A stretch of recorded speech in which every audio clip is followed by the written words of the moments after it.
We turn now to that tweet from President Trump today, raising the possibility of putting off the November elections, even though only Congress has that power. Well, tonight, leaders of the president's own party are rejecting the idea. Here's CBS's Ben Tracy.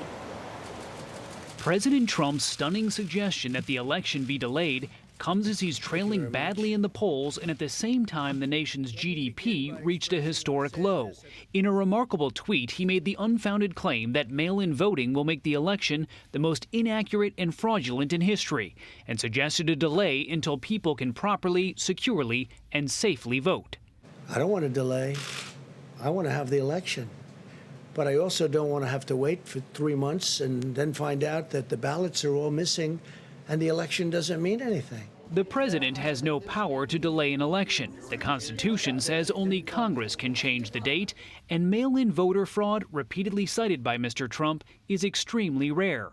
Today, the top Republicans in Congress rebuked the idea. We'll cope with whatever the situation is and have the election on November 3rd as already scheduled. Never in the history of the federal elections have we ever not held an election, and we should go forward with our election. In April, former Vice President Joe Biden predicted the president would try to move the election. The president's tweet came as John Lewis, a man who spent his life fighting for voting rights, was laid to rest. Democratic Representative James Clyburn, a longtime friend, called the president's suggestion of a delayed election the most despicable affront to Lewis's memory and legacy.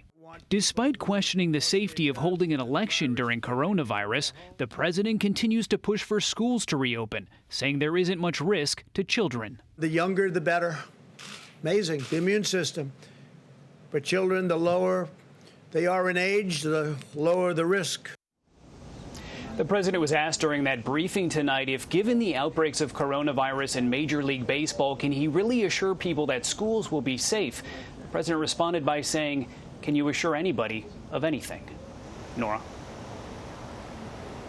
Ben Tracy from the White House tonight. Thank you, Ben.